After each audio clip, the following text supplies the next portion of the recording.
Hey folks, welcome back to the MTG Sunday Jank-Off with myself, Ben O'Brake, and my friend AlbinoCheesemonkey, where we bring our Jank Standard decks against each other each week to determine who is the Jank King.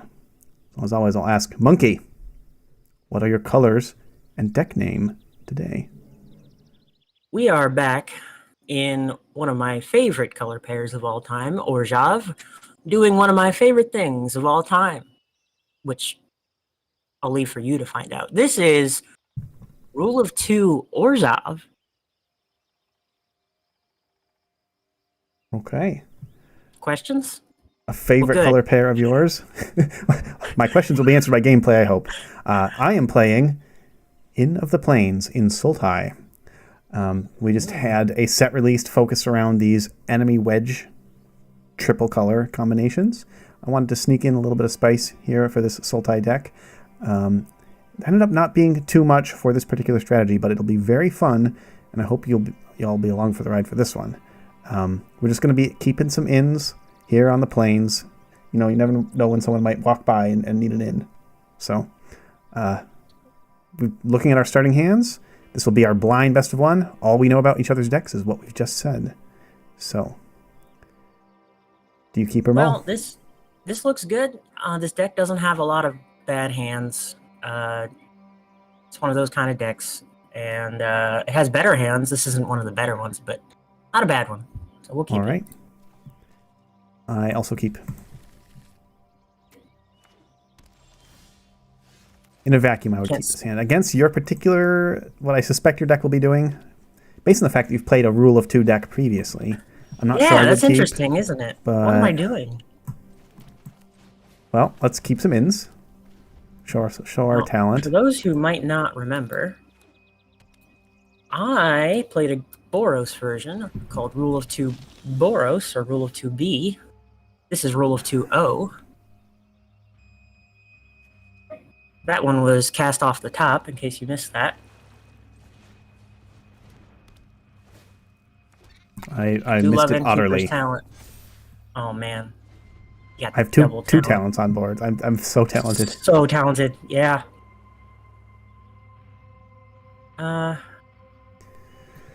Sure, let's do this. Okay. Well, I always clench a little bit when Amalia's on board. So we're going to try to give her nowhere to run.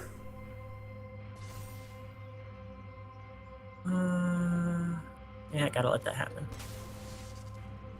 Now, why is she banned in Explorer? Do you know? Because there's an infinite combo with her and Wild Growth Walker, which is a 2-drop green creature.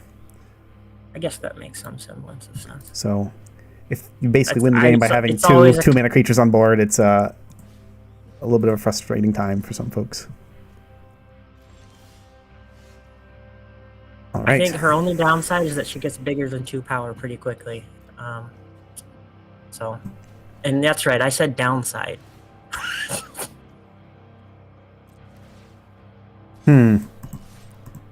Planning to blow up some boards? Ben, how much do you remember about Rule of Two? I remember Raise the Past. I remember Delny. And I remember Charming Prince. I remember Split Skin Doll, now that you showed it. Delny off the top with some of the players, so those players be assembling. I actually regret ditching that one land for reasons. Why? What would a 5th land do in a deck that's based around 2 power creatures? Yeah, that's a good question. Oh man, look at these lords lording it over the edge. I got Ward Lords. My arter's getting beefy. I probably should have timed this differently, chat. I don't want that double triggering, so we're trying to give Delny nowhere to run. Well, again. I'm going to get this value out of it now while I can, then. Yeah, it's possible I shouldn't have waited. But I don't begrudge you a single token creature soldier 1/1 too badly.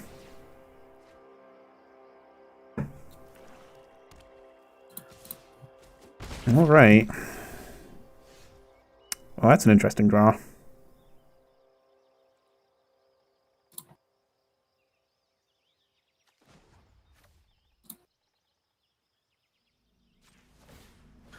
So I think you're going to recognize about half of the deck. But I'll explain more about that in the deck tech. But I feel like I'm in a good spot right now, unless you can make me lose 16 health in the next 2 or 3 turns. I don't think I can. I don't think I can. All right. How do I want it? But you say, okay, yeah, go ahead. I gotta think for a second. Because you probably have removal. Let's do this. A mighty play. Off the top. Reference chat. Assemble the players allows a creature with power 2 or less to be cast from the top of library once per turn. This one's summoning 6, so I don't mind doing that now. Oh, that's extra good with resolute reinforcements, because reinforcements are flash speed. Yep. Resolute reinforcements allows me to do ETB triggers on your turn, which is why I like it. But you forced my hand before. All right. Well, you're right. I don't think I can bring you to 0 life in the next turn or 2. But I can do something else. You gonna bring me to 0 cards? No. What does this do?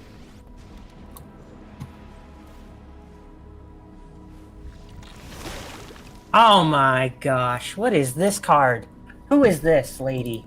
Poisoned. Oh, I had you. Oh, if you didn't kill Delny, you would have been dead. Your downfall is complete. And yeah, probably. I think looking at your deck, you'll have a pretty good matchup against mine, but sometimes... Well, I'm going to go first then, and I can explain what's going on here. All right. Here we go.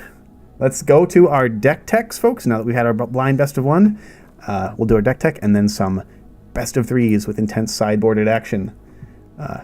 Rule of 2B first, or 2-0 first. 2-0, yeah. All right, so for those who weren't around for episode, I don't remember what number it was now, one of the earlier episodes, I introduced a deck called Rule of 2B, and you probably missed it, but when I was explaining the deck, I said, and just so you know, Rule of 2 isn't just a deck, it's a lifestyle. Well, the payoff after all this time is here, because we're now in our second Rule of 2 deck. So, what is Rule of 2? Rule of 2 states that some things withholding, like bloodthirsty conquerors, we don't really want things to be above 2 power, because that means if our combos aren't working, we could just beat them in the face and they can't block us. Because Delny, if you remember, says creatures you control with power 2 or less can't be blocked by creatures with power 3 or greater. In addition, and this is actually the more important reason, if an ability of a creature you control with power 2 or less triggers, that ability triggers an additional time. So, Rule of 2 is at its core an engine where you play a white as an engine with Delny, with Assemble the Players, with Hinterland Sanctifier, with Charming Prince, with Resolute Reinforcements, and with Split Skin Doll and Enduring Innocence, Raise the Past, and Expel the Interlopers. That's pretty standard for Rule of 2. In this case, I've also added Sheltered by Ghost because I want the lifelink. Then, I've also splashed in a case of the Uneaten Feast, because unlike usual Rule of 2 decks where the Hinterland Sanctifier is there to keep me alive while I try to do my thing, life gain is the point of this deck. So I put in Case of the Uneaten Feast as a more hard-to-remove 5th copy of Hinterland Sanctifier, and also it lets me grab Delny out of the graveyard in a pinch, which is nice. If you remember Rule of 2 Boros, I was doing that with Helping Hand. So what makes this one different from Rule of 2 Boros, which was based around massing creatures and tremors and hitting them in the face and going full out with the doll, all aggro attack? This one is more about the attacking is an alternate win condition.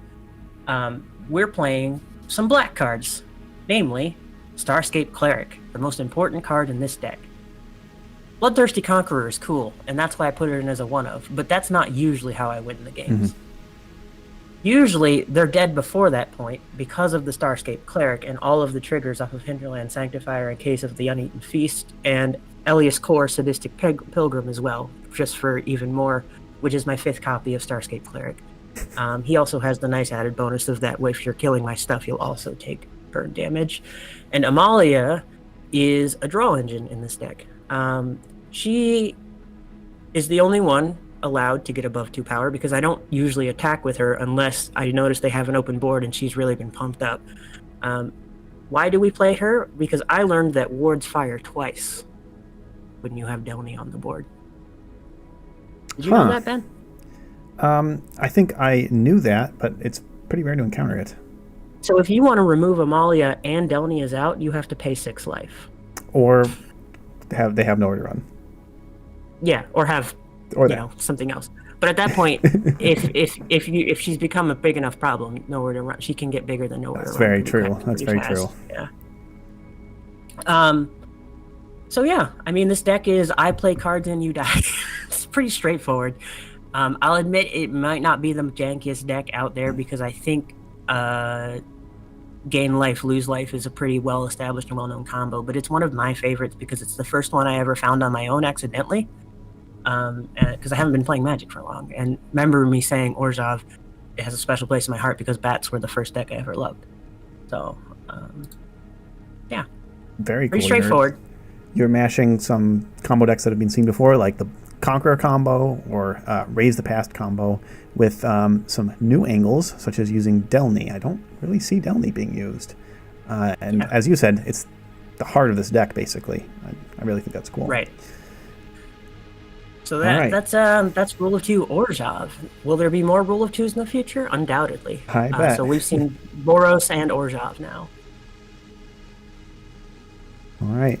And coming on over to the Sultai end of things, we are running the Inn of the Plains. The core card for our deck is Innkeeper's Talent. Let me switch the format for this thing. There we go. Innkeeper's Talent is a counters synergy card. It starts off just putting +1/+1 counters on your creatures, and we like that. We don't have a ton of creatures in our deck, but it's part of our strategy. But if you level it all the way to level 3, some interesting things start happening with counters of any kind, such as loyalty counters on Planeswalkers. That is what happened fortuitously in our blind best of 1. My favorite way to win, maybe not my favorite, but one of the most efficient ways to win is level up Innkeeper's Talent all the way, which states that basically whenever you put counters on something, put twice as many. Then you play Vraska, Betrayal Sting, a Planeswalker. Planeswalkers get loyalty counters when they enter the battlefield. Vraska enters with 6. She enters with 4 if you pay life instead of black mana in her Phyrexian mana cost, because she's a completed Planeswalker. But it doesn't really matter for our combo, because if we have a fully leveled Innkeeper's Talent, no matter whether we pay the alternate cost or not, she enters with 8 or 12 counters. Actually, is that even correct? I think the doubling happens before the halving. Yeah. So it's 10 or 12 counters. Close attention then. It works. What works is you can cast her for just 5 and 2 life, and she'll come in with 10 loyalty, and you can immediately -9 her. If you -9 her, she gives your opponent 9 poison counters, except that is also doubled by Innkeeper's Talent to 18. And 10 is the magic number when it comes to poison counters, as we saw last game. So that is our biggest combo. Well, we got some great other ones. We have some other black Planeswalkers in our Inn of the Plains with big ultimates that you never really get to in normal play, or it's rare to. It's hard to. But Innkeeper's Talent makes them just come down and immediately ultimate. Liliana Dreadhorde General just basically deletes the opponent's permanents. They get to keep 1 of each type. Liliana with Veil deletes half the opponent's permanents. They get to choose which half. So that is our Planeswalker side of things. We also have a minor, just level 1 Innkeeper's Talent planned with Storm Chaser's Talent, making an Otter that was a 1-drop that's nice to put counters on. We have some copies of Sabsunin carrying over from last week. Goddess is here. Sabsunin loves counters being put on her every round, because when she starts the round with odd counters, she draws you cards. If she starts the round with even counters, she's able to attack.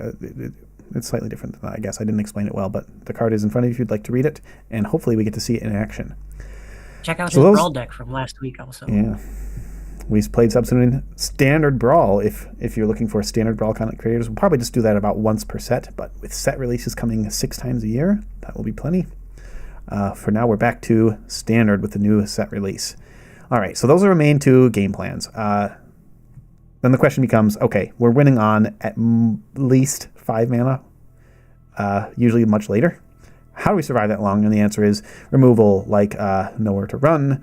Liliana of the Veil is early removal. Maelstrom Pulse is flexible removal. And we also ramp to get there with Overlord of the Hauntwoods. Up the Beanstalk supports our strategy by having all these 5-cost cards. Especially some of them can be cast cheaper. We can keep our hand gassed up. And we also have this town ain't big enough because of the Bean synergy and the Storm Chaser's talent synergy. We don't have a lot of things to recur with Storm Chaser's talent from the graveyard besides this town. There's just the one of Maelstrom Pulse and some sideboard cards, but that's still good enough value. It's really nice to have the early creatures to put Innkeeper's talent counters on, and we do have plenty of other non-creature spells to trigger prowess on the Otter. So that's our synergy. Let's see if we can do what we did last time, or maybe showcase a different angle of our combo deck today as we go to the best of 3. For reference, Ben, I shouldn't spoil it, but it wasn't Bloodthirsty Conqueror that would have killed you for 5 mana last game. Just put that out there. 5 mana? Is it specifically 5 mana? Specifically 5 mana, yeah. See if I do it or if you can figure it out. Well, I was just looking at your deck, but we'll see if chat gets there before I do, but I don't remember what. Well, more accurately, if you hadn't have removed Delny. I think. Well, I mean, Delny can. Which is a problem, honestly, but you know, sometimes Delny dies. We don't have a ton of removal in this deck. If it makes you feel better, just the Nowhere to Runs to start with, and some Planeswalkers. We're not running Cut Down, Go for the Throat, all that stuff. Oh, this is a terrible hand. Yeah, I don't like this hand. We could probably get somewhere with this land here, folks, but this is a silly hand, better. And I'm gonna keep it. I think this will be good enough.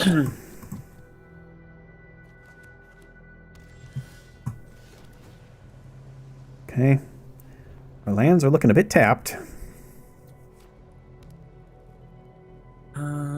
Tap those lands. I'm gonna set up my draw. Your Prince, so charming. I love Charming Prince. I like both of these things, but which one do I want to draw first? That one, probably. Yeah, I think actually that was a mistake. Now I think about it. This will be a rough matchup for us. We did very well last time, but maybe we keep. Our opponent definitely has some advantages here. Did do that to myself, missing the 3rd land drop, but I really wanted both of those cards, so. This deck has one on 3 mana before, so it's possible.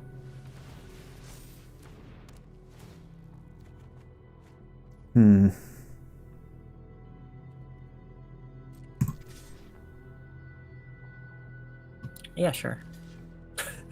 Yeah, you probably have. That's the other beauty of this deck is that, like, you know, once they come in and do their thing, that's good job. They did their thing. Yeah, looking at my hand, I figured my little Otter is not going to do much besides trade with Split Skin Doll when you attack with it anyway, so might as well just see if you're willing to let the damage through. Okay, we did want this draw, but literally all our lands have been tapped so far. Interesting. Okay, folks, I think next turn we're going to do these 2 things. Our opponent missed land at least 1 round. We're down to half health, which I don't like. Does this change anything? No, I don't think it does.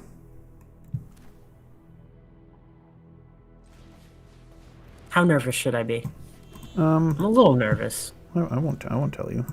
I don't like that you have 5 power on board and 5 cards in hand. And I'm at half health. I'm going to get Delny off the top. Alright. Unfortunately, all this health isn't going to save me. It might. I do have beatdown roots with, like, Sabsunin. I'm going to give Delny Nowhere to Run. It's possible I should have just removed one of your attacking creatures.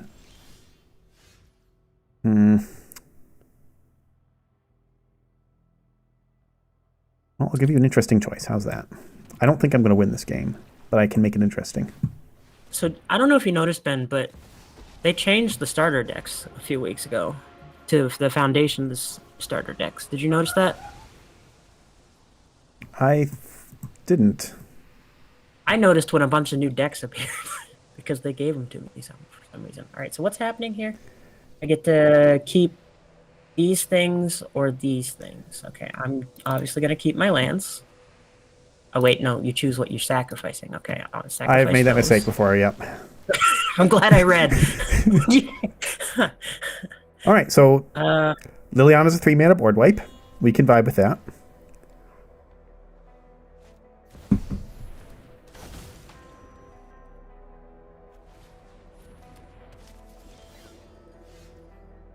All right, what do we need to do here?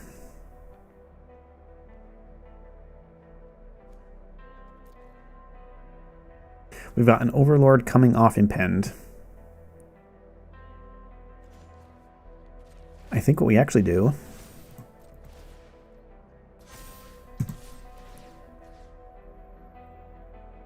What am I most scared of? I guess Sanctifier. Because of your life gain combos. We can't block with our dang cottage, so we're just going to chip in, get ourselves some food, get it some counters, pass turn. All right.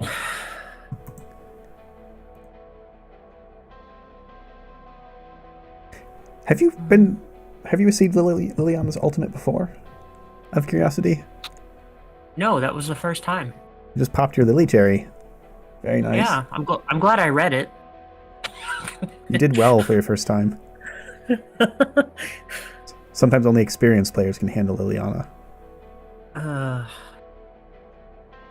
Which version? That's the real question. I do have 2 in this deck, so hopefully we get the other one comes out to play. Big Lily. At least the biggest one in Standard. I think there's been plenty of Lilies over the years. Sorry that took me so long to think about what I wanted to do. Oh, you're good. I don't like how you have a full hand plus a card advantage enchantment. Alright, I like that. I didn't really want to do this now, but then I realized, whenever you play a Planeswalker, I'm going to die anyway, because you can use it immediately, and this doesn't have flash, so let's just hit you. Okay. Hit I have been.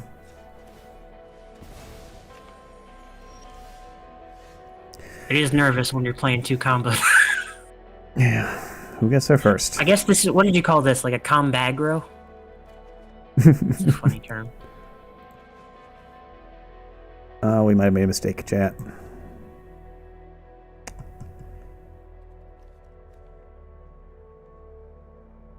Yeah. We needed an untapped land there or a game-winning Planeswalker.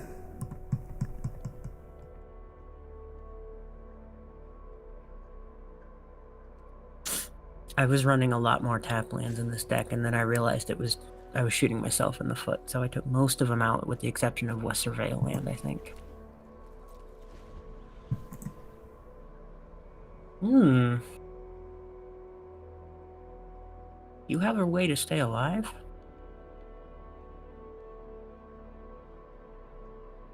I don't know. Priority check me.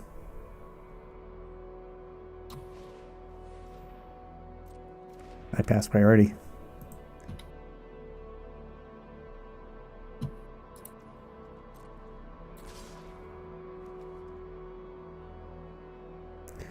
I will just show chat that even though we have Restless Cottage, my opponent's creatures with power 2 or less can't be blocked by my creature with power 3 or greater. There it is. I think I could have survived if I hadn't played out the second Beanstalk, but I was really hoping to top deck either an untapped land or a win con, and I figured it was likely enough. So now we sideboard. What are the chances you sideboard in a bunch of little critters? I already have a bunch of little critters in my deck. Have you met my otters? That's true. Alright, I think I have some good tech in the sideboard. Oh, I can't believe I stuck this in the sideboard. Are you kidding me? Well, hopefully you get to see that. Ray of Ruin? Is there Ray of Ruin? Yeah, that's right. Get ready. I don't really need to make a whole lot of changes, I don't think. I definitely need to make some changes, but I'm deciding which. I think I actually, yeah, I do need to change the removal package based on what I saw. I think we're winning the game off of these.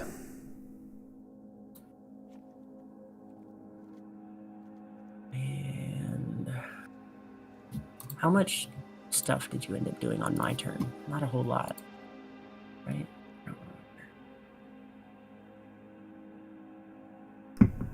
Come and find out. All right, here we come.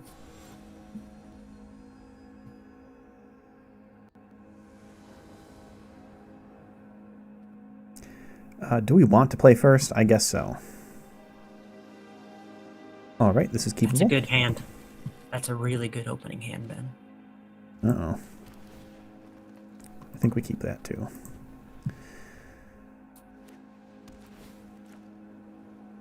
That back street, so shadowy. Sure. Just an innocent little talent here.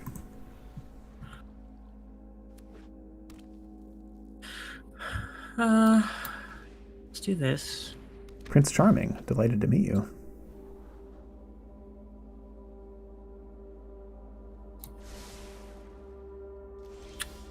I changed the order of them. It doesn't tell you that. I just want you to know. Oh, thanks for letting me know. I'm just gonna level up my game. Gonna land. I think for the mana base chat, if you take a look at it, I would invest a little bit more in Verge and Surveil lands. That's usually the best mana base for a slow 3-color deck. I always feel weird playing more than just a couple of Surveil lands, though. I guess on a slower deck. They're important because in a 3-color deck, any Surveil land will turn on all of your Verges. That's basically the calculation. And they are better than the other things that have the... Oh, I wanted to cast that, but that's fine. Resolute Reinforcements? Yeah. It's not gonna... How do you feel about this? Don't love it. At least you didn't offspring it. No, that takes 5 mana. Oh, I see. You're right. Okay. There's something else I learned about Offspring when I built this deck. I think we're just going to keep this game slow. Does Offspring...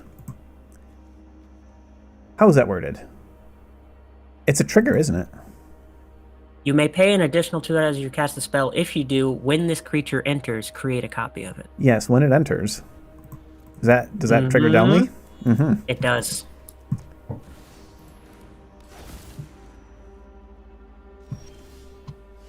Okay, Interesting, so huh? I think you still have Resolute Reinforcements. So that means we should play this and not this, chat. And I want to wait to play this until we have this or this in the graveyard. So we'll just do this. All right. Got me. Does that change our play? No, I don't think so. Just gonna surveil. Risky keep, but I think we keep. Like that. Better safe than sorry.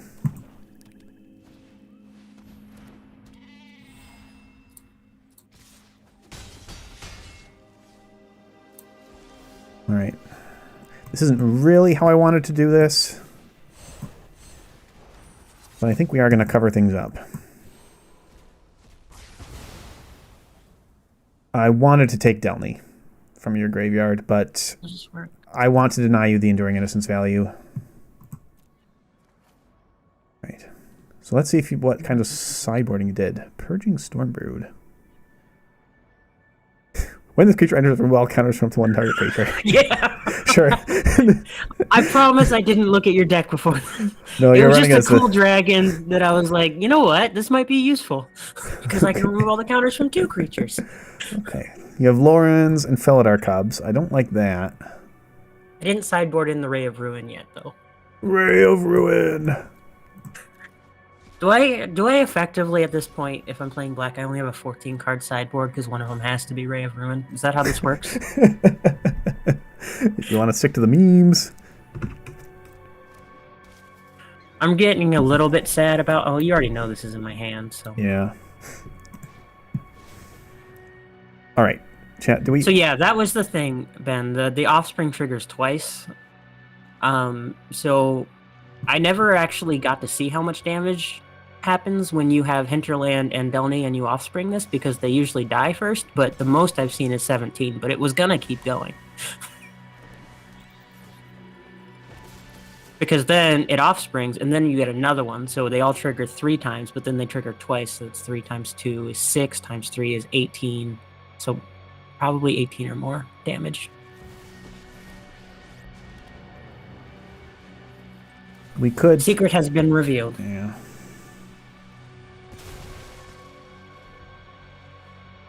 Alright. You might remember this little guy as sideboard tech. Oh, yeah, I don't like that. Bye, talent.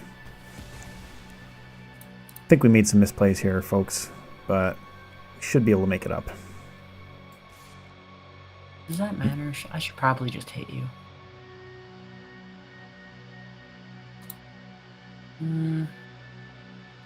I want your life total lower. Okay. It means I can immediately take down the Liliana again and get rid of your cleric. Yeah, but you could have done that anyway.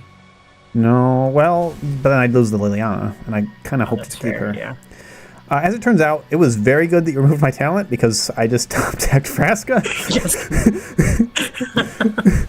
So that would have been game over.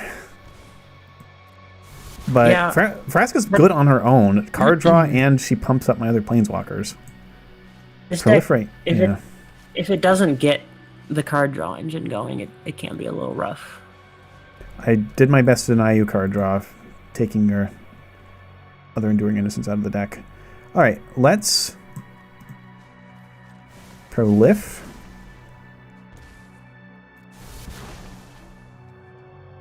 We can put in an Overlord. I think we're just going to see winning by damage this game. And we're getting a loyalty counter every round, so let's just keep your board clear and keep probability of combos low. Get to see our one of Prophet's Eidetic Memory. This is nice when we're drawing an extra card with Vraska each turn. Got to see your one of Yep, we got to see it for a little while. I could have killed the Overlord, technically, but...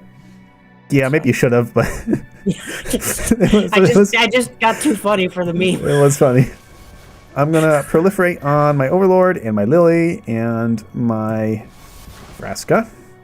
It wouldn't be jank if sometimes you just reject the optimal play for the silly one, right?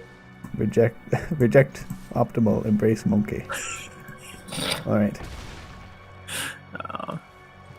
We have fun here. I'm ready to vacuum up your ghosts until you draw the next Lauren. I'm just going to keep playing whatever card I draw until I die. It won't be long. I don't really know what else to do. What do we want here? It shouldn't matter.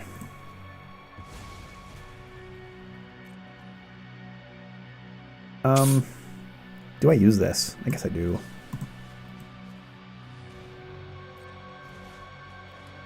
Card advantage. What card advantage? I don't know. I'm just going to plus with Lily and have it discarded again. Oh, nice. And then you can eat it. Yep. Lily is a brutal card if you're not set up to deal with it. I learned that the hard way. I don't like her that much myself. Don't tell her I said that. But I think I swapped out a removal package for a really heavy enchantment based removal package, and I'm regretting it now. No, the enchantment removal won you the... Well, it prolonged the game. You would have died without it. Yeah.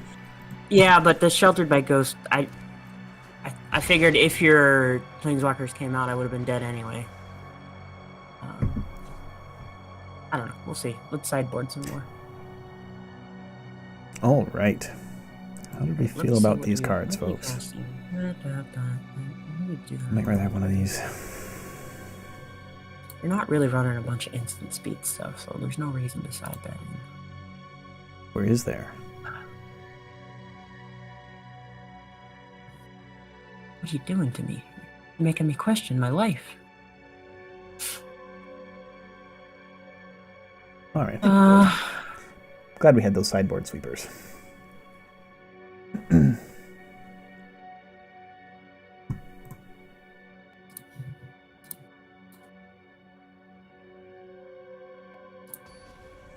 All right. Game 3 of our first best of one. Best of threes. My apologies.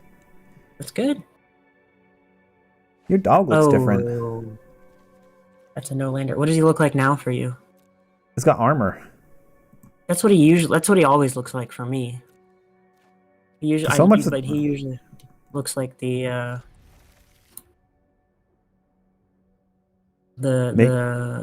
Golgari one, right? Yeah, maybe he was bugged, but he looked like a sick puppy for a while. I saw last episode you had nope, the he usually evil looks rock pet. That's right. Yeah, that was the April Fool's that was pet. intentional. I always try to be a little silly with the making small tweaks to the what is the word I'm looking for? Cosmetics For these jank-offs, and usually I try not to point it out until you know. I'm showing off my brilliant title, which I accidentally got earlier today. Now who's by winning a game with 0 cards in my library. Now who's the one that's tapping lands? If it's tapping it ain't happening. All right, folks, I don't know whether to just go for this angle or be safe and go for this angle. I think this one does give us something to do next turn if we don't want to do this, and this one helps us get there, but doesn't necessarily. I think we just try this. You know what? This deck can also, I think I did it in Inherited Power as well. The greatest achievements was making life gain lands relevant. You're scouring those barons. I just go for it. I don't know what else to do here. I don't like that. I didn't draw anything that I needed. All right, well, the card we just top deck meant we should have definitely made our other play last round. But we stay the course, I think. We just go there and there. That's a good draw. All right, Ben. The time has come. Are you ready for the first Tarkir card of the series? Please, bring it on. Did we include any Tarkir cards? The Great Irration City, which lets me pay 2 mana to exile a card from my graveyard and create a token in case I need a quick ETB effect. Oh, and that token has power 2 or less. Yes, it does. So I run it as a one-of in emergency cases when I really need something to enter the board for reasons. An untapped utility land with a color is pretty nice. All right, in we go.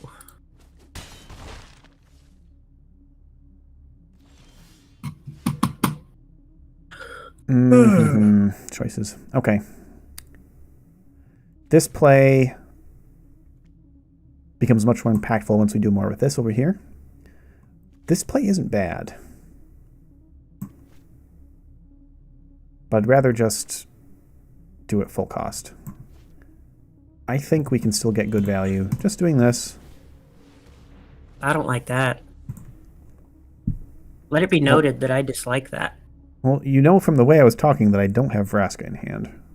You know what other lands also make tokens? The other one. Whoa, Tarkir! That one came in tap, though, because I didn't manage to find a swamp. Well, that's a good draw. This one creates 2 1/1 tokens that die. Now what do we do? That's the price I pay for getting 2 triggers. Because we have so many options. We survived. I didn't get to my 5th land because it was a tap land. Yeah. This might be the wrong decision, but... Behold my 8/7. Well, Ben. Good game, Ben. This is going to kill me. This is possible. gonna kill you.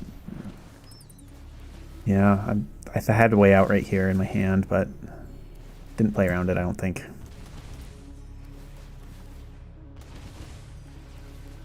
See, who needs a bloodthirsty conqueror when you have cleric bet? GG. All right. The So that was first best of 13. 3. Most I've seen is 17. Like I said, I haven't done the math because, but I'm sure it could go to 18 or more based on the fact that 3 clerics come in. Each of them trigger 2 life gains from the Sanctifier, and then each of those 3. I don't want to do the math. Somebody do the math for me and put it in the comments, please. I want to know. I did it to somebody with 17 health, though. That's my current record. I'm glad we got So we to see did the it! combo. And is that the first time I've won a match? No, you've won a best of 3 before. Oh, okay. That's the first time I won the first one, no? I don't think so. Oh. It feels good. Is this what power janking feels like? Jank off so powerfully, yes. All right. So Also we did. Matchup. Chat, we need to know. Admit, good matchup. We need to play more carefully, chat. Just in those couple of 1s and 1 drops and a 3 drop was a lot of power hiding. Just waiting for oh, this is a hand. Waiting for that Starscape Cleric to come down. Our opponent sanctifying the hinterlands. Basically, what I'm saying is in this deck, the Bloodthirsty Conqueror is just a 5th copy of Starscape Cleric. Okay. Well, I guess the nice thing about Bloodthirsty Conqueror is I don't need to offspring the Cleric and I don't need Delny. But it's not my preferred method of winning because it takes longer. Yeah, it's a 2-piece combo as opposed to a multi-piece combo. Chat, we should have binned this probably. What we want is just more of these. We want to get to 5. I can't let you have that. Okay. No. I finally decided to put Sheltered by Ghosts in a deck because the lifelink. I know it's a good card, but Well, I'll just take people it back. really expect it and they know how to play around it. And, you know, that's the death of Jank is when people know what you're going to do. Because then they can play around it. See, the beauty of Jank, folks, is when you bring Jank to the ladder, people don't know how to play around it because they've never seen it before. Then they have to spend time figuring out what the heck it is you're doing. Why would he discard that? That's weird. That is weird. It's fun that she has a ward now. Yep, she has counters on her. Ward 1. I take care of my Lily. Okay, so it will trigger an additional. No, it's still once per turn. This is why I run more of the doll than I do Innocence, because Innocence is hard capped at 1, so Delny doesn't actually work with it. But I like Innocence because it's a good card. I don't know. I don't have to explain myself. It's quite a good card. Great.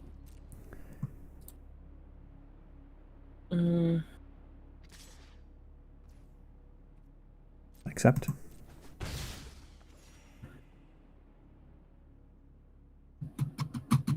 I'm gonna ward Delny, which means he can't really attack anymore.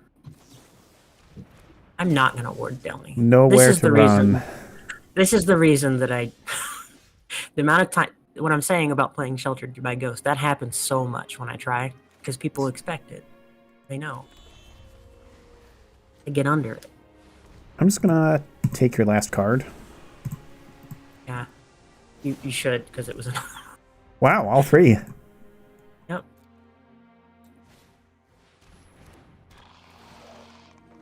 making an appearance.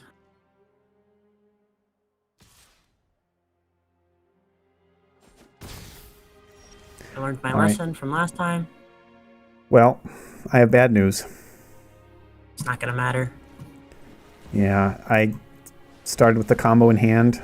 Okay. All I needed was lands to get there. Lands in time.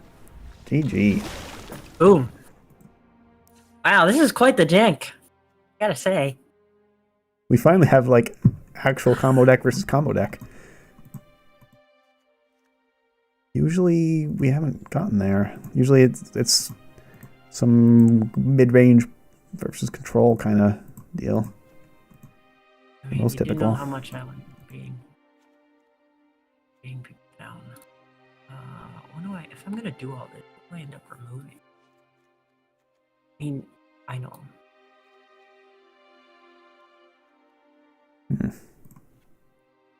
I forgot that this was a new best of one, so I was like, where's all the sideboard deck I put in?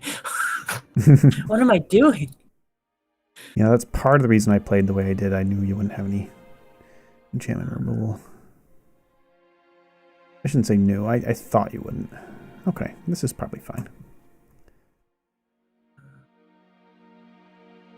It's pretty clear, chat, what cards we should bring in for this matchup. It's a little less clear which we should bring out, but I think we're doing pretty well. Like, I don't think this is a deck where we care about auto beatdown. I've been cutting some of those Storm Chaser's talents. This works. This is good. I'll take I don't love it, but it works. The courtyards, they are concealed.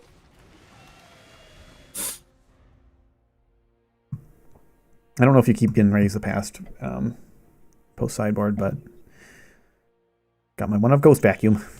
Ready to vacuum up those ghosts.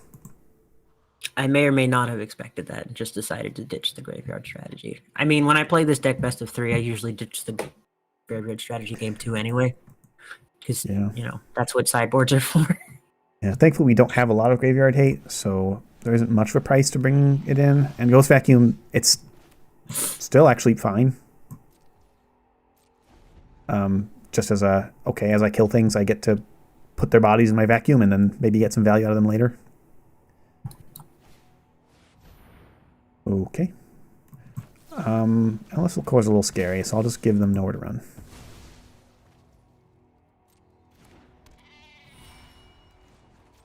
I guess Ghost Vacuum does... There was a time when he was kind of, when I was building this, when he was more important. Because I was trying to get all of the damage in, burn damage in as I could. So like, haha, you get burned when everything dies, you get burned when things live, they come in. But there wasn't enough space in the deck to do all of that and also keep the nice card draw engine. Yeah, you see it pretty commonly in Raise the Past decks for sure, but... I think there might be something with him and Mardu, though, with the Mobilize. Oh, yeah.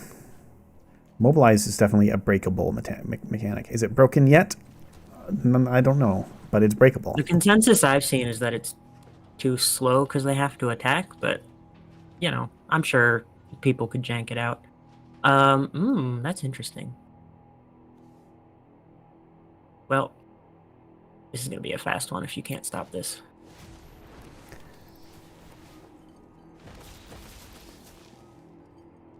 Wait, I didn't have the key piece. That's all right. At least I have lifelink. Yeah, my hand is actually all lands. Oh no!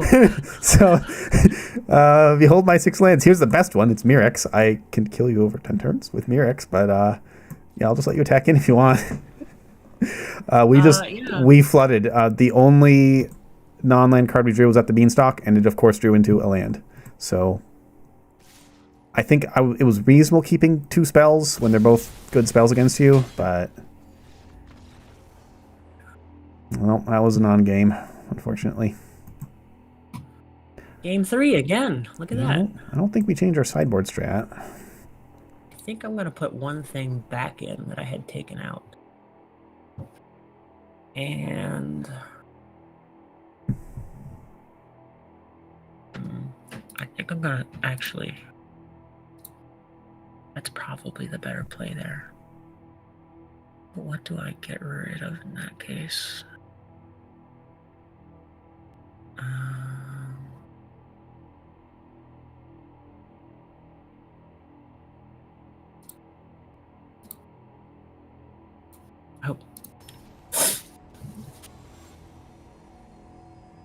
Hope I don't regret that.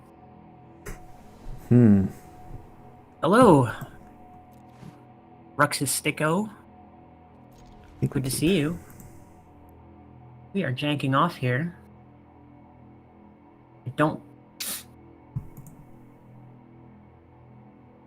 Welcome to Magic the Gathering standard format jank.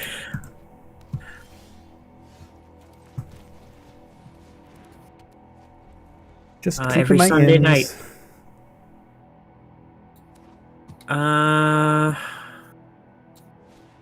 Let's frighten you. Ah, so sadistic. Ah. I'm on the verge of fear. Let's frighten you more. Ah. So many Orzhov 2-drops.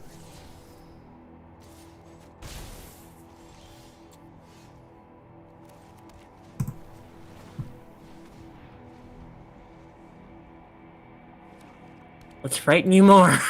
Ah, so many triggers. I actually want to keep that so she can get her. She can get her. You're really triggers. counting up, aren't you? You know what? I feel like I'm cheating because she has more than 2 power, but you know, here we are. Oh boy.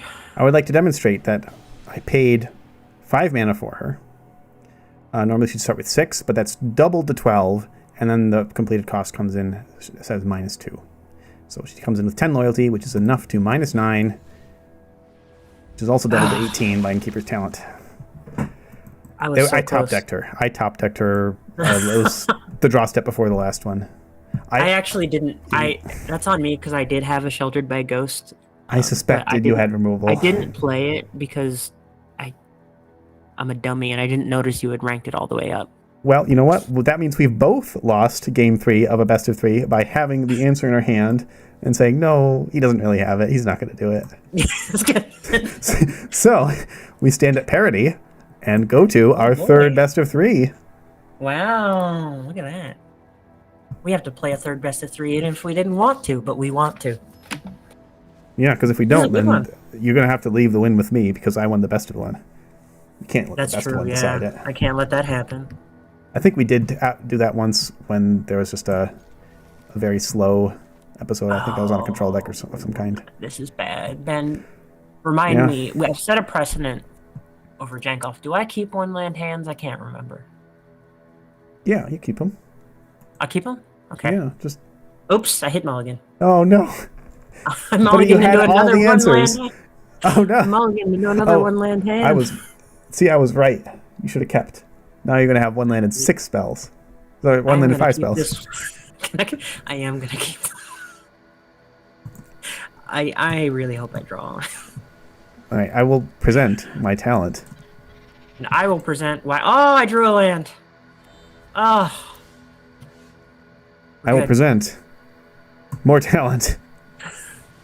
So talented. I am.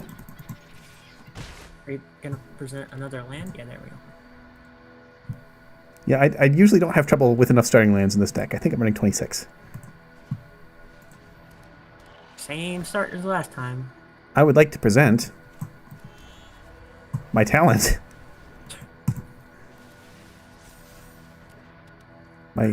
My otters are utterly warded. I have to let him through. He's too important. I present me learning from my mistakes. But my talent. Get that lifelink. Okay, interesting. Well, I notice LSL Core seems to be power 3 Yeah, that is a little rough. I've cheated. Usually, actually, funny enough, my favorite target for Sheltered by Ghost is Hinterland Sanctifier. That's I feel like fair. I'm breaking my own rules here, right? Is that... I'm a hypocrite. All right. No, that's fine. I was just noting it because now I can stay home and Delny can't make him unblockable. I guess my critter's power 2 anyway. I don't like seeing Amalia. All right, I'm traumatized by that card too much. Which I do like, because now I can play this. Squeak. I love the little squeak sound effect that they just put for that card when it comes in. Or is that for all toys? I don't know. I assume it's for all toys. You've stopped my assault. Don't want to attack in? Okay. I would like to present Indestructibility. All right, so let me think. Odd. 0 is even, right? 0 is even. And even is the she can do her thing.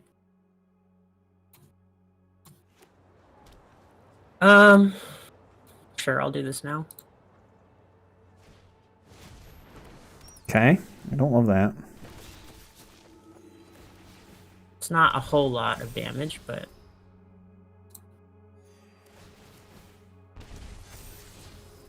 It's going to add up. She can block, which makes me sad.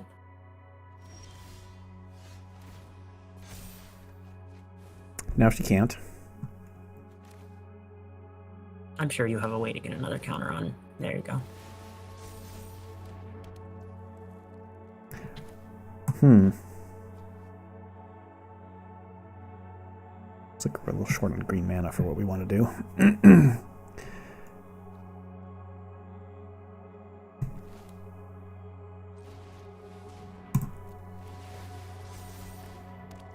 Which talent do you go for now?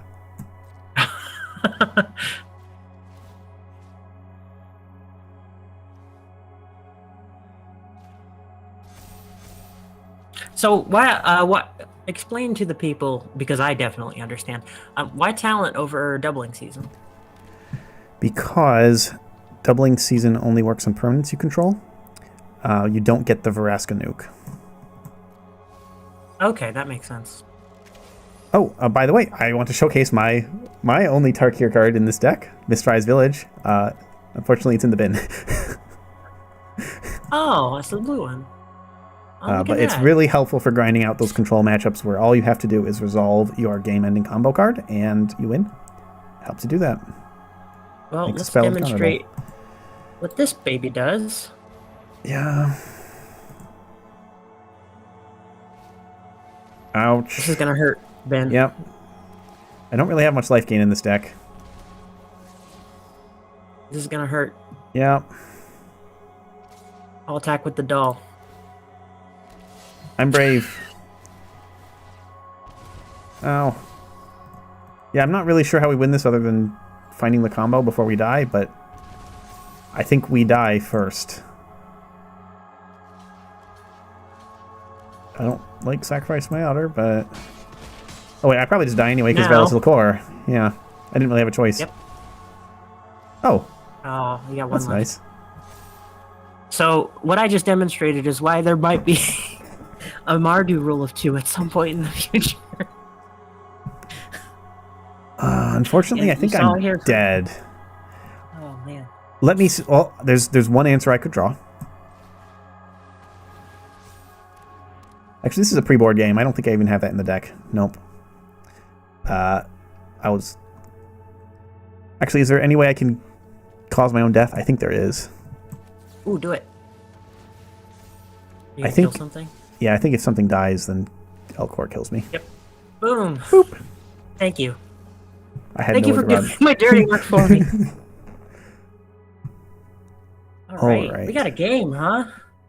Sideboard plan remains the same, I believe.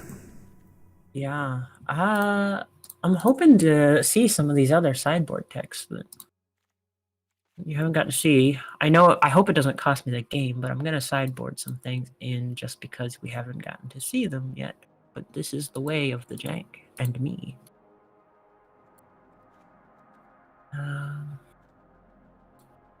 Good.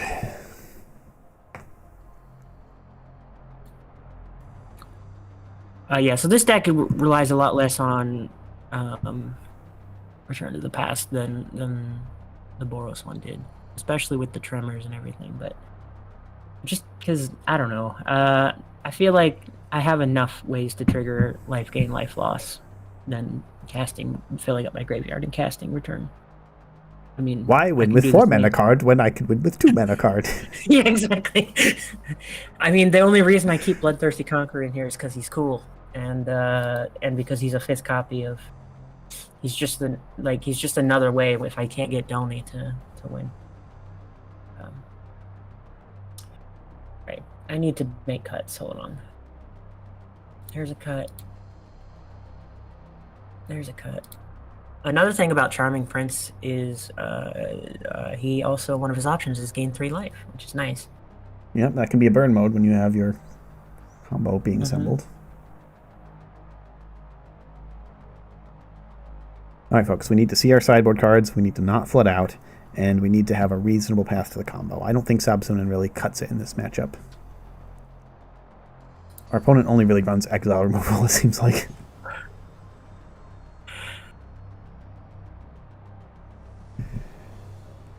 That's okay. Subsunin is just a minor aspect of this deck.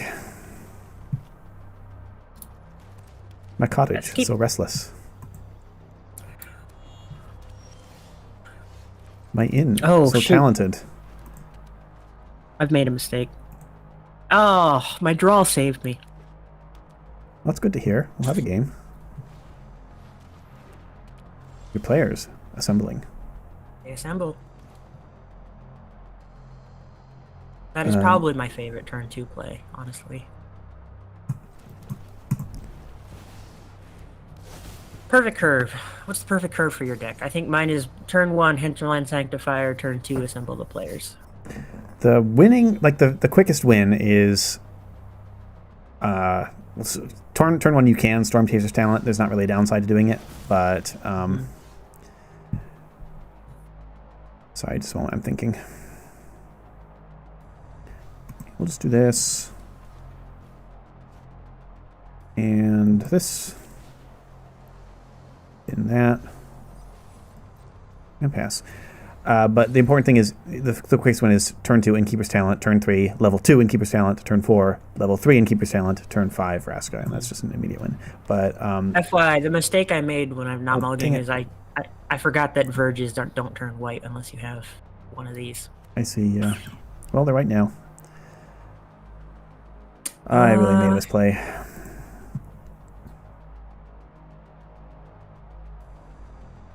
I hope these map tokens don't save you.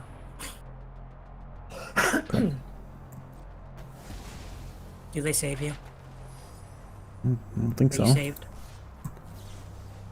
I don't think so. I should have done that before you played your doll. I'm hoping that Get Lost wasn't one of the things you drew.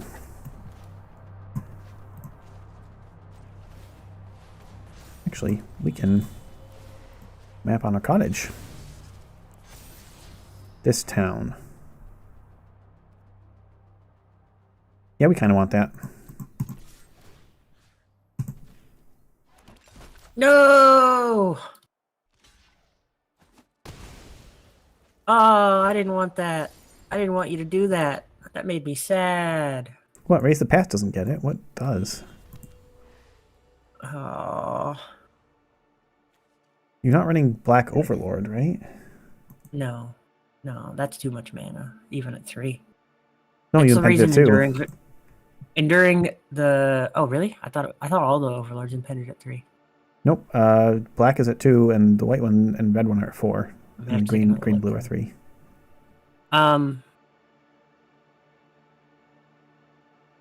Do this. Okay.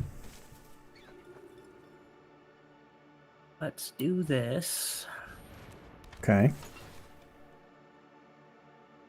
My lord! That's my lord! Your only lord. Subscribe to his only lords. Yeah, please. Or is it check out, subscribe? I don't know what you do for an only lords. I don't know what the phrase is. Oh, sure. That's our most fun game-winning combo card. Don't mind me, at 20 life, just making my food. Baking my bread. In my cottage so restless. Yeah. You made me sad when you took out my Delny.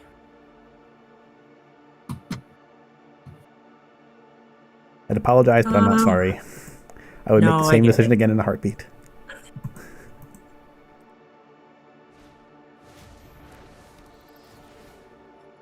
That's concerning. I'm not going to be at 20 life anymore. Fear the mighty Hinterland Sanctifier. I think that's concerning enough to warrant a deadly cover-up.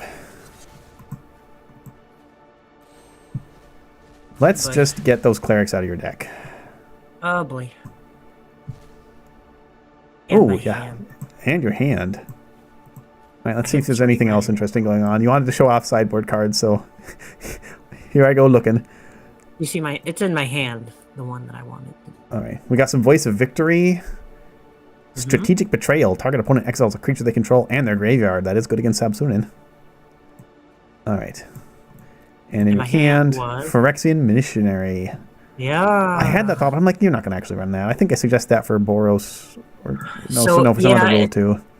But no, it was back when I was... Did you know that the first version of Rule 2 was a Mardu deck? Anyway. Is there a creature on top of your deck? Oh, I guess it doesn't matter because you're going to draw it anyway. Why would I tell you that? Yeah, you don't have to tell me. Just want to slow you down. Yeah, because...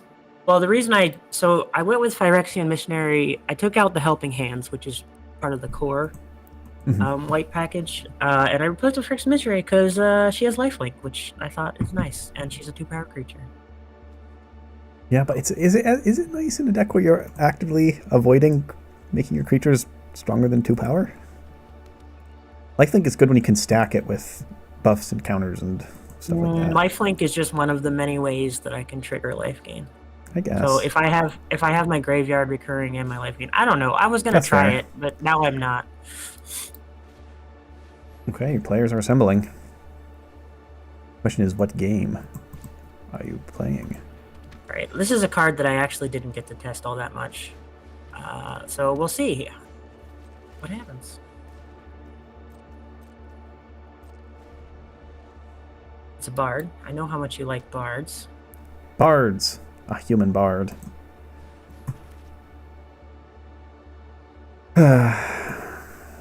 Okay.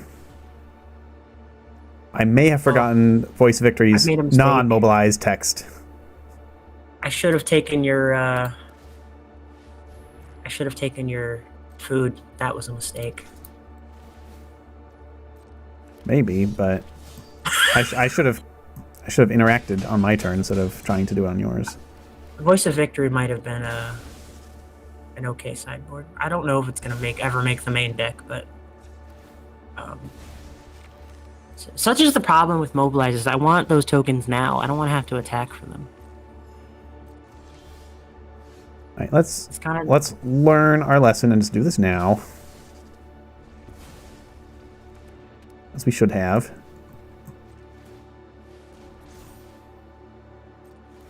Keep making our cottage stronger.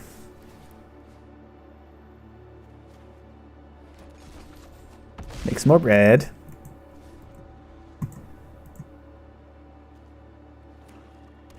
Oh, thank you. Assemble the players.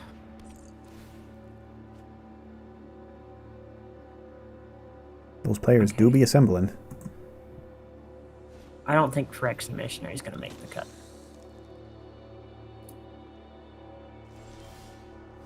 Okay. I think Amalia is scary enough that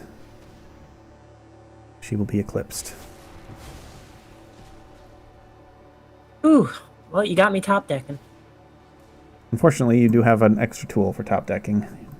It's true, but I can tell you with that tool, this next card's not going to help. Well, the card under it might, and then assemble the players lets you touch that. That one's not going to help either. Okay. But I didn't know that at the time. Am I going to die to cottage? Cottage cheese coming your way. Now you need to make that a deck. You know that, right? You just willed it into existence. No, that's your style. That's true. I will turn my cottage into a 2-turn clock. Oh, that's rough, buddy. Voice of Victory is more scary overall, but Sanctifier is a combo piece. Actually, wait, no, I took out your combo, didn't I? This is the game where I... Yeah, you took out the... Deadly Cover-Up. Okay, then that was the wrong decision, but oh well. Right. Look at this delicious cottage cheese token I have. More players! Assemble more players! No, I'm dead. All right. Well, my hand is full of interaction anyway, so if it helps... My top card's a land. Okay, yeah. Well, at least we both had a bad flat-out game then. That's right. That's magic, baby. Well, you won the first one, right? So, and this is the second. I can't quite see my display. Yeah, this is game 3? Game decides it. This is the decider game for the Power All right, Jank Award. buckle up, folks. We're gonna get sweaty. Oh boy. Yeah, I think Sabsonin is just not the thing. I don't think Phyrexian Missionary worked out. Though I'm gonna say that and regret it. Yeah,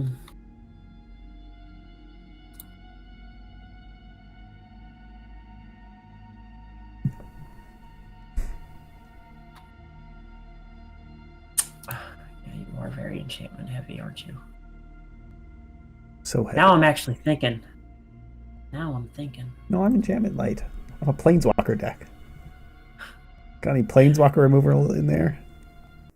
And for sheltered by ghost. Soft removal.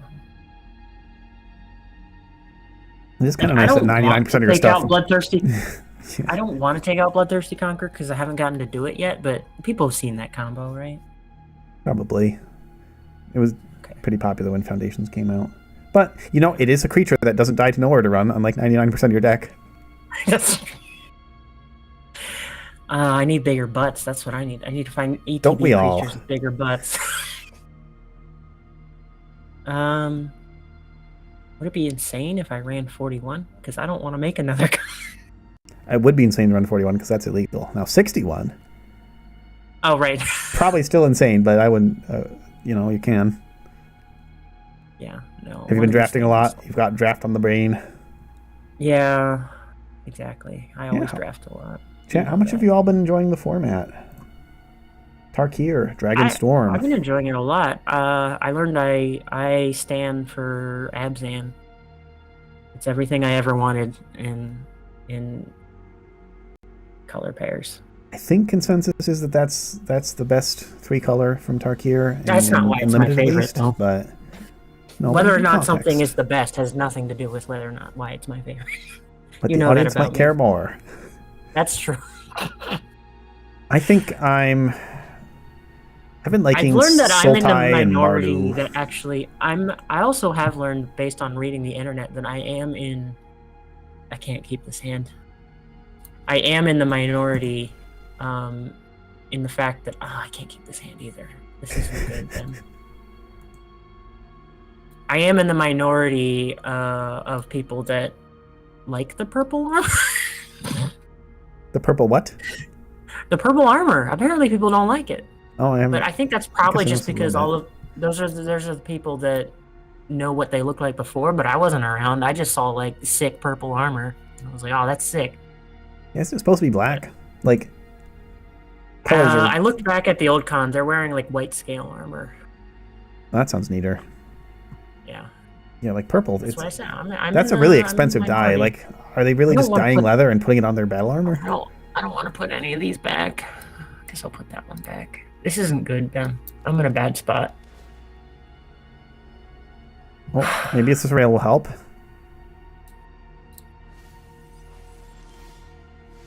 Okay, interesting. We can't cast all the cards in our hand either. This will hopefully help. Well, I can cast all the cards in my hand, hence why I ditched the land. Things are starting to look up a little bit.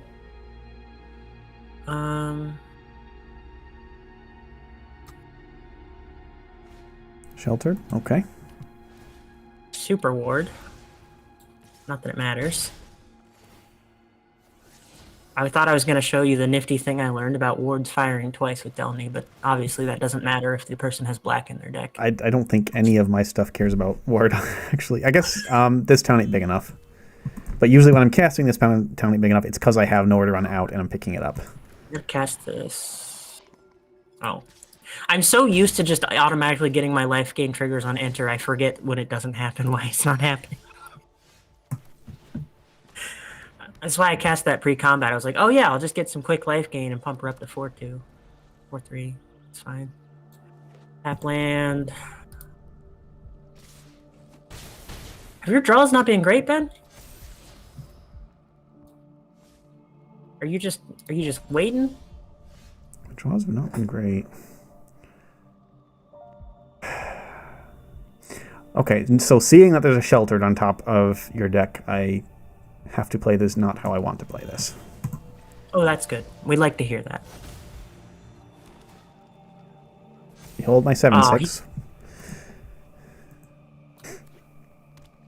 But I know that you have an answer on top of your deck. Sideboard tech. I had one in my hand.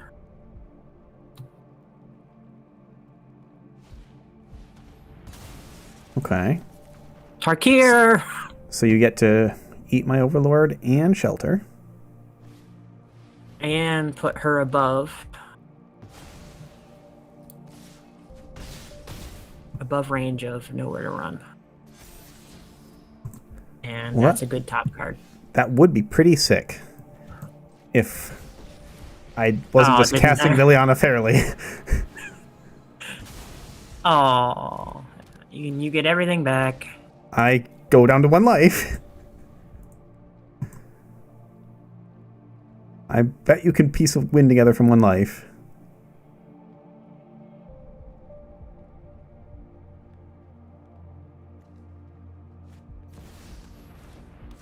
Sure, why not? Okay. I'd honestly... I would... I shouldn't say that. I guess I'm casting Vraska fairly also.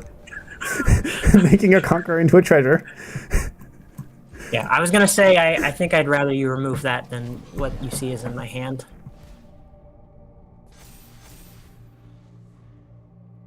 Alright, fine.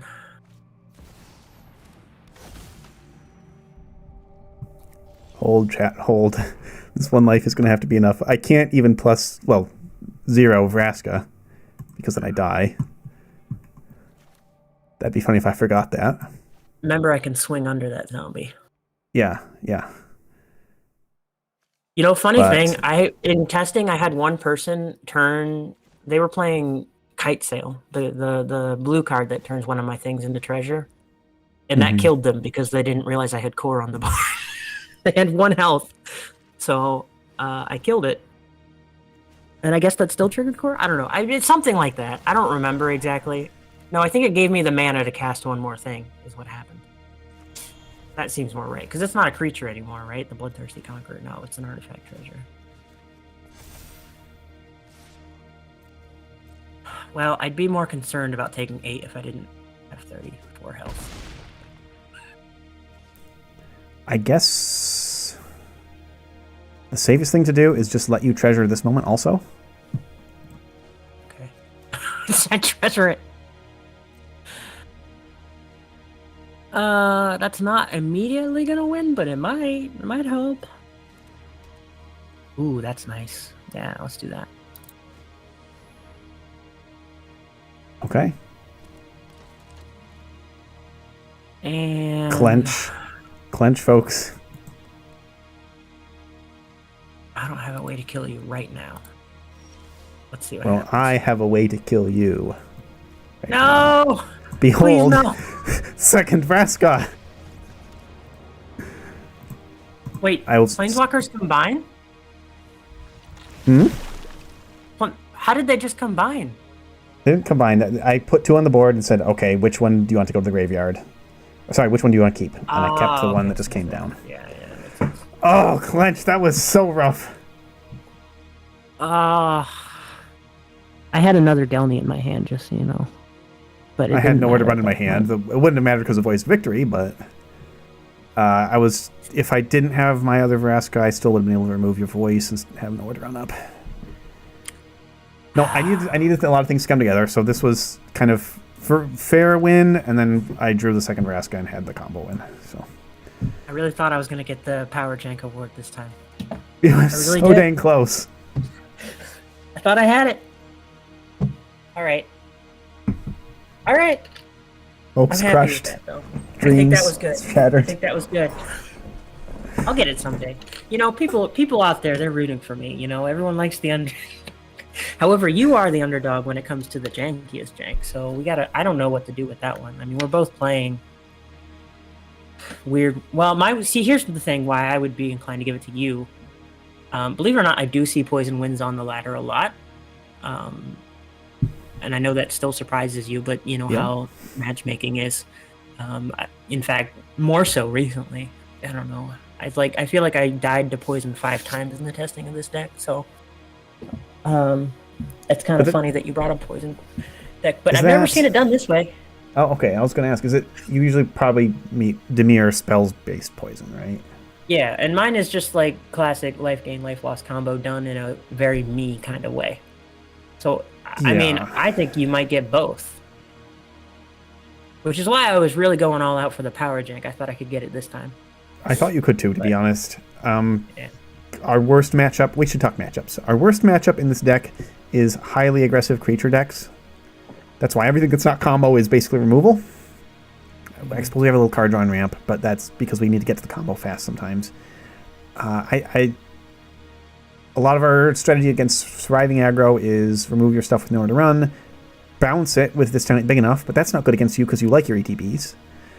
Block it with Sabsunin, but that's not good because Delny makes it Sabsunin unable to block basically against your whole deck. Remove it with Planeswalkers, which is not good because you go wide instead of tall. Like Liliana of the Veil's pretty good against mono red when they're just riding 1 or 2 mice to victory, but if you're just spamming out a ton of 1/1s and 2/2s, then you need board wipes, and those are all on our sideboard, thankfully, but I thought you had the edge here. I was able to assemble the combo enough, basically. I had no aggro wins. Sometimes that's what I have to do against control decks, is Storm Chaser's talent into Innkeeper's talent and just beat down. Maybe stick a Planeswalker for value, but little auto tokens go a lot of the way sometimes. But that's not an option against your deck. There was no circumstance where I felt I could race. So it's just survive until combo, and somehow we were able to do that. So yeah, I think I will agree that the Jank Award is the Inn of the Plains again. Because Innkeeper's talent's a crazy... I'm not exactly happy with it, but I need this centerpiece Innkeeper's talent, because that's the glue card of the whole deck. That works with all the synergies. It is pretty janky to just, okay, my game plan is immediately ultimate all my Planeswalkers, and they all have ultimates that win the game. I did like your Delny angle, though. I liked how you took kind of 2 established archetypes. You have the Raise the Past angle, which we mostly didn't see, which is understandable. And we had the Conqueror combo. I don't need Raise the Past as a main win condition, which is why I kind of like de-incentivize it a little bit, but keep it around. Yeah. The main win condition is have Delny on the board and either one of the 5 cards in the deck or 6 cards in the deck that gain life on ETB, or even just like my life gain land. And Offspring Cleric, that's how I usually win. Sometimes if I'm playing against mono green, I just beat them to death. You play against mono green? I play against the occasional big green creatures deck. It's never mono green. I shouldn't have said that. That's fair. It's never mono green, but there are still some big green creature decks in my matchmaking. Thankfully, they're fun to see. I have been smashed by Mossborn Hydra for 200 before. Sounds about right. Usually, I'm able to just slip under all of them and beat them down before they can get me, and the deck is actually pretty strong against mono red aggro just because of the sheer amount of life gain. I had a mono red aggro, monstrous rage 3, 4 times, 5 times. We got all the way to 7 mana, and they still hadn't killed me because I kept gaining life like a rubber band. They'd get me down to 2, and then my turn I'd be at 20, and then they'd get me down to 2, and then my turn I'd be at 18, and I don't know. I know it's hard to see emotion in this game unless they're emoting, but I could imagine that would really frustrate a mono red player who's doing everything right but still can't kill me. It's fair. That's an angle that I hadn't really thought about when looking at the matchup between our decks.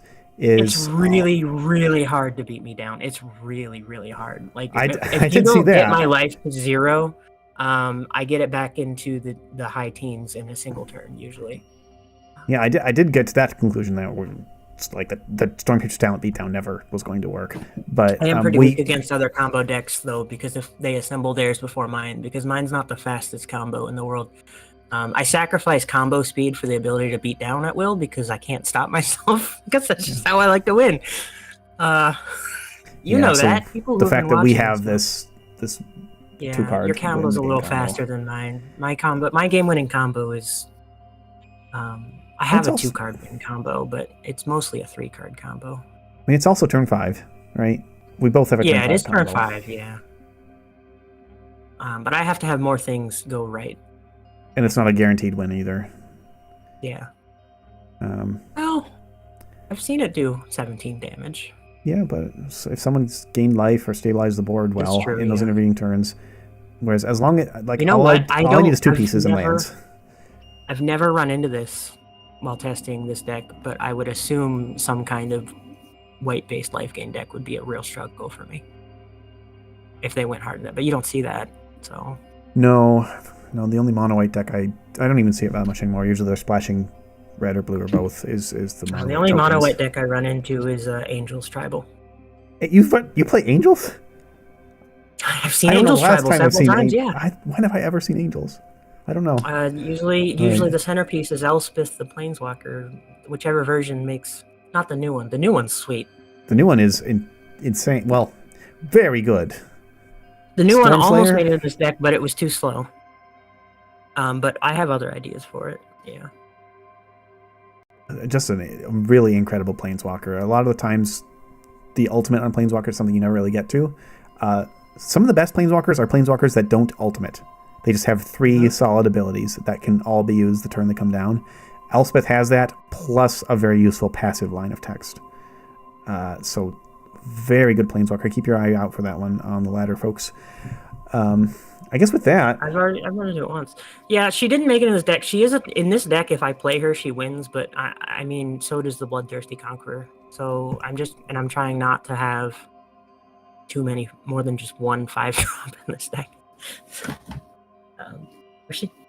But yeah, I don't know. I might try it. I didn't test it enough, probably, because I mean, the other thing is her ability doesn't. She's not a 2-power creature. If I can do the same thing with a 2-power or less creature, I'm going to take the 2-power or less creature.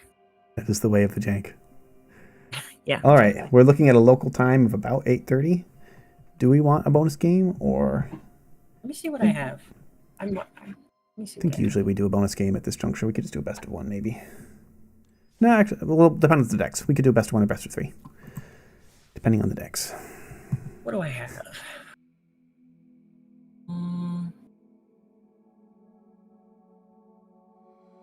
I could pull out Rule of 2 Boros just for comparison. You may be tired of that already. Oh no, it's fine. I can play something else. Have I done any janking? Like I'm tinkering with some old janks, but none of them like, you know. You know what? Why don't I pull out my other Orzhov? Why don't I go back to Exodus real quick? See how that shapes up.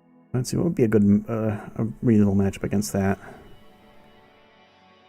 I haven't made any changes or improvements since I played it, but. All right, what do you want to play against? Which card discard or one of my mono green decks, either the creature deck or the Nissa deck? Which card sounds fine? Which card? All right. Let's do it. I'll send the challenge. And these are both slow decks, so we'll just start with the best of one and see where we stand. Yeah. For our bonus game. This is not a life gain, life loss, or job deck. It's just a life loss workshop deck. That's right. Draw a card, lose a life. Draw a card, lose a life. Draw a card, lose a life. Well, that'll be very good against a discard deck if you can keep Ketramos on the board. It's true. He is indestructible, we'll so you need exile, base removal, and board wipes. Wait, no, board wipe. Do board wipes work against indestructible? Exile I'm thinking of wipes. Hexproof. Yeah. I can't, for example, deadly cover up you. But Sunfall would work. Right. Against discard decks, I actually learned it's more important to discard your spells than your lands early.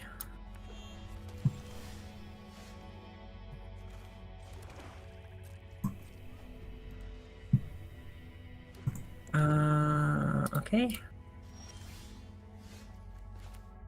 I can't remember.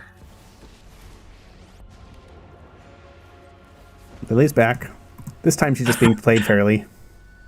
Hello again.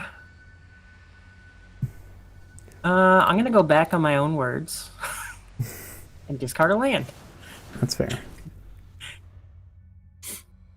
Let's drop.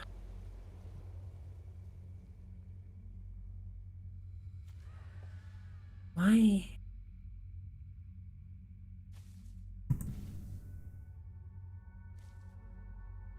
Okay. What's the Moses? Yep. Oh man, chat, are we gonna do the bad thing? The bad thing. Yeah. Remove the centerpiece card from the entire deck. How did you know? Like I tend to do this. This is one of those, oh, cool card, let's jank around it decks. So. Oh. Okay, so like the nice thing to do is just -2 Lily and Ketramos dies. Which why did you play him into that? You know, I used most of my mental energy on those best of 3. That's fair. Okay. Well then I guess you'll suffer the consequences. The end has come for Ketramos. Let's see what that hand is. It does matter because I have some things I want to do. Let's just get all those gone. For example, I'm seeing that this Aclazotz is really bad against your exercise, so I'm just going to pitch that. I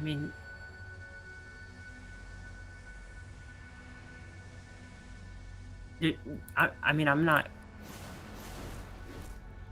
gonna pitch it. Yeah, I'm pitching my Aclazotz because you're going to keep your exercise. Yeah.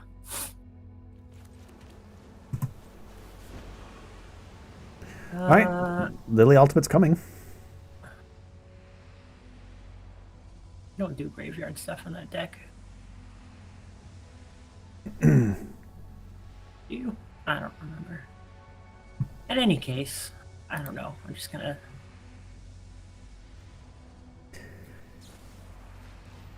Yep, makes sense.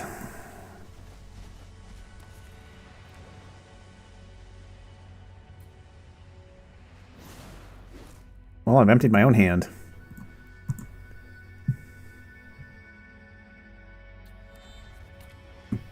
Coming in. Look out. Well, that will prevent Lily from ultimating. If I didn't have a blocker. Oh, it's a land. A rumble in the jungle. I'm actually really greedy. I'm going to plus again because I'm still getting cards off you and not losing any myself. So Pit of Offerings is really, really, really good in Ketramos decks. But yours is no longer a Ketramos deck. No, it is not. It's I don't even know what the win con is right now. I'm just gonna draw cards. Jank-Off bonus game. Yeah. I don't think this has any targets. Oh, that counts. Hmm? That's a No, creature. my sanctuary. I think because of the timing rules, we can do something tricky here and destroy all 1-drops.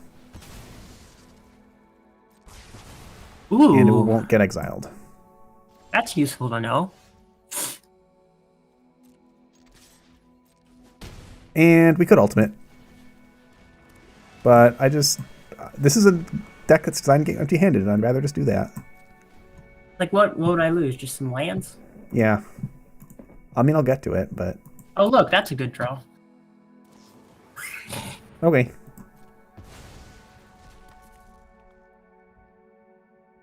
You get to see my deck now. That one... How often, folks, do you have a game where you cast the end on each other? Let me guess. Discard, discard, discard, take damage. Removal, removal, removal, removal, removal. Yep. Looks about right. Well, you've done it. I have nothing and you have everything. And by everything, we both have one creature land.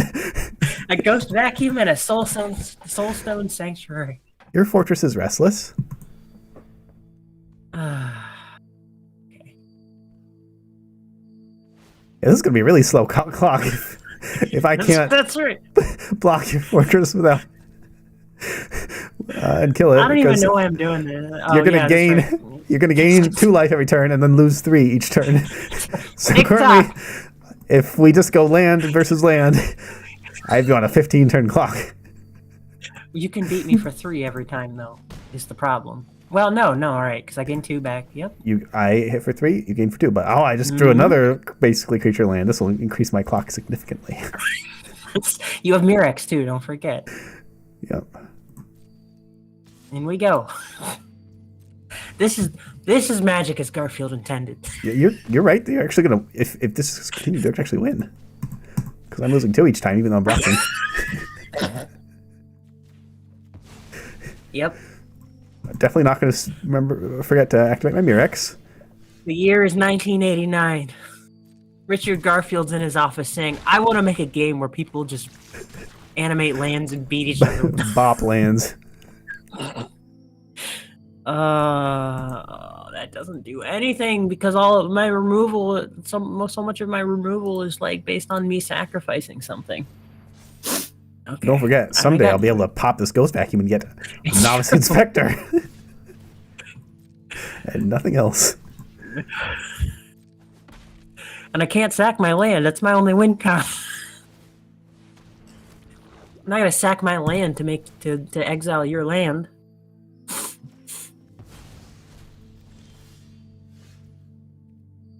We just drew something.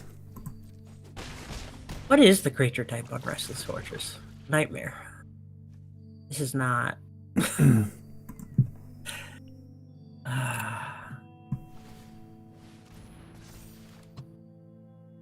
present the kill spell I found. No! My fortress! This is definitely a memorable bonus match. Bonus game. Just 2 decks that really are hellbent on leaving the opponent with nothing. Alright. Let's see what cards you had in hand. No, I can't use any of them because they all need to sacrifice something. Really?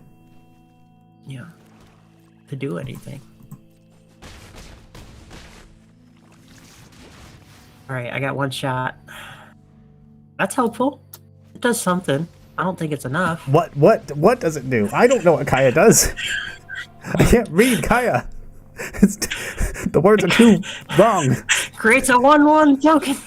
What? Okay, I can read the +1. But then what is that passive ability? That's 5 lines of text. What is this, Yu-Gi-Oh? That's not enough words for you. Judge, I would like a deck check on my opponent. They have Yu-Gi-Oh cards in their deck. I thought Blue this was Eyes Magic White the Dragon. Gathering. All right, this is meaningless, but I just want to rob you of everything you love. And by that I mean your soulstone sanctuary. No, my soul, take not my soul. It's an elf, you know. And a nightmare. All right. And a crab. And a hominid. And a merfolk. And a merfolk. Okay, so we win with poison and damage simultaneously. Now that's some satisfying jank. All right. All right, folks. Hope you enjoyed the bonus game. I certainly did. Listen. Black Oops All Exile versus Black Mono Black Discard is okay between two consensual friends. Yes. Bring only to a play group that you trust and have a pretty good conversation with. Make sure you have a conversation beforehand. Consent is everything. Communication makes for good janking off. Well, this was one of our better jank-offs, I think. All right. That is good. I've been excited to get the second Rule of Two out, and I hopefully will complete the set. I have to find win conditions the other ones because it's harder to find win conditions in the other colors that, green kind of laughs at any creature that's 2 power or less and says, "Why do you exist if you're not a mana dork?" Yeah, I don't know what you'd be doing in green. And or counters, which is counterintuitive, pun intended. Yeah. And blue has a lot of nifty bounce effects, but usually for generating more value, not for win conditions. Ooh, I got it for green.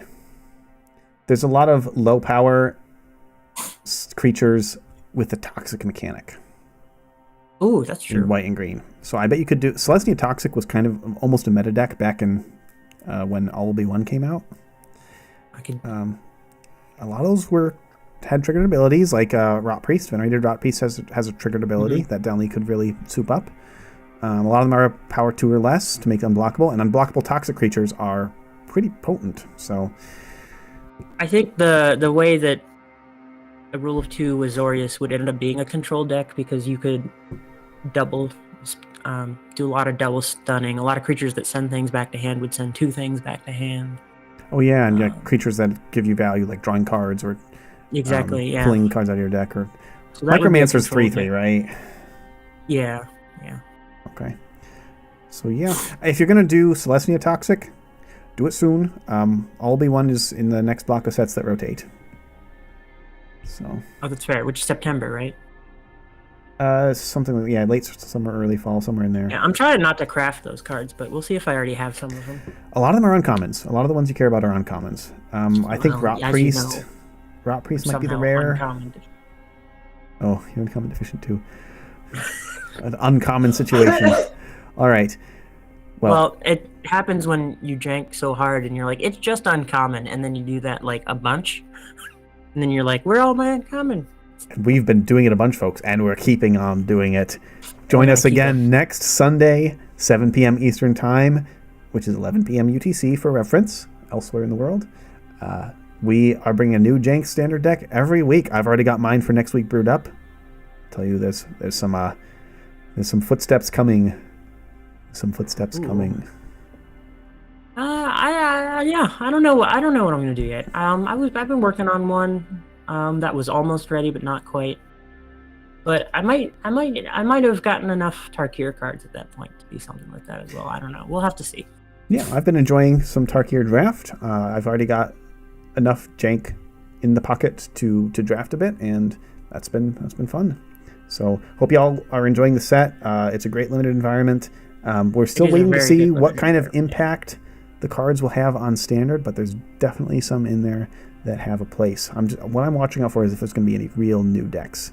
I'm running into mostly the same decks adding Tarkir cards, but that's kind of how it goes, I would assume, for every set release. For example, there's that new equipment that Mono Red has been playing. that comes in and makes Oh, makes yep. a token and gives it prowess and trample and. Quarry Steel Cutter is Yeah. an insane card. When I read that, it took me a couple times to read it and fully grasp what it did, but I don't know how that card got printed. I've seen it. It was used against me a couple times in testing. It was basically the exact same mono red deck, but now with an equipment that makes more aggressive red creatures. What I've been seeing is people putting it in Izzet, actually, where you can get a lot of Yes, 1-mana cantrips. I did see that too. Yeah, is it aggro? You know If what? you're Kudos though. if you're cantripping on 1 mana, that means you can keep triggering the Steel Cutter and keep putting these dang prowess monk tokens into play that also get +1/+1 and trample and haste. We'll see how it goes, folks. I think if I have to pick a single card to impact the actual competitive meta, it might be Steel Cutter. Is it aggro Elspeth, does sound funny though. Yeah, yeah. I had ideas of making an Is It Aggro deck at some point based on Marauding Mako and stuff, but I never got around to it. I don't know. Not your I style? didn't. It's not really my style. I mean, the reason I would have done it is just because whenever I jank, one of the possibilities I think of is let's do color, but the opposite of thing that color pair usually does. And that was literally my first jank ever. Remember, our first jank was mono red control versus mono blue aggro. Yes, indeed. Check out our episode 1, folks, in the series. If you're watching this on YouTube, it's in a playlist. You can watch any of the videos in the playlist. On episode 15, there's 14 episodes that you can catch up on of janky goodness. Deck lists are in all the descriptions and will continue to be. So thanks, y'all, for watching. We had some great jank today, and I'm looking forward to next week so much. Hope to see y'all then. Good night. All right. Good night, all.